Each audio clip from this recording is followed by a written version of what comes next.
Tollywood Midjil range హీరోల్లో ఒకరైనటువంటి Nikhil ప్రస్తుతం వరుస విజయాలతో జోరు మీదున్నారు. స్పై సినిమా నిరాశపరిచిన నిఖిల్ కు ఏమాత్రం క్రేజ్ తగ్గలేదు. ప్రస్తుతం స్వయంభూ సినిమాలో నిఖిల్ నటిస్తున్న సంగతి తెలిసిందే. ఈ సినిమా నిఖిల్ కెరీర్ లోనే హైయెస్ట్ బడ్జెట్ తో తెరకెక్కుతుండగా భారీ హిట్ లో నిలుస్తుందని కామెంట్స్ అయితే వస్తోంది. అయితే నిఖిల్ టీడీపీలో చేరినట్టుగా వార్తలు తెగ వైరల్ అయినటువంటి సంగతి తెలిసిందే. నిఖిల్ మావయ్య కొండయ్య యాదవ్ కు టీడీపీ టికెట్ కేటాయించిన విషయంలో నిఖిల్ టీడీపీ కండువా కప్పుకున్నట్టుగా ఫోటోస్ నెటింట్లో వైరల్ అవుతున్నాయి. అయితే నిఖిల్ పీఆర్ టీం మాత్రం నిఖిల్ టీడీపీలో చేరలేదని, కేవలం మద్దతు మాత్రమే ఇచ్చారని చెప్పారు. 2019 సంవత్సరంలో కూడా నిఖిల్ ఉమ్మడి కర్నూలు జిల్లాలోని డోన్లో తెలుగుదేశం పార్టీ తరపున ప్రచారం చేయడం మాత్రం గమనార్హం. సో అయితే నిఖిల్ కెరీర్ పరంగా బిజీగా ఉన్న సమయంలో రాజకీయాలపై ఫోకస్ పెట్టే ఛాన్స్ అయితే లేదు. స్వయంభూ సినిమాలో నిఖిల్ వారియర్ గా కనిపించబోతున్నారట. ఈ సినిమా రిలీజ్ డేట్ గురించి స్పష్టత రావాల్సింది. కార్తికేయ 2 సినిమాతో పానిటియ స్థాయిలో సత్తా చాటిన నిఖిల్ తర్వాత ప్రాజెక్ట్స్ లో సైతం అదే మ్యాజిక్ రిపీట్ చేస్తారేమో చూడాలి. స్వయంభూ సినిమాకి సంబంధించి త్వరలో మరిన్ని అప్డేట్స్ రాబోతోంది. నిఖిల్ భవిష్యత్తులో మాత్రం పాలిటిక్స్ లోకి పూర్తి స్థాయిలో ఎంట్రీ ఇచ్చిన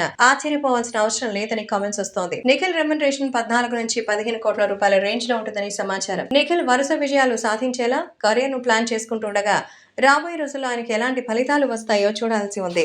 సో మొత్తానికి నిఖిల్ కేవలం మద్దతు మాత్రమే ఇచ్చారు. ప్రచారానికి సిద్ధమవుతున్నారా? అయితే ఆయన పార్టీలో చేరలేదన్నారు.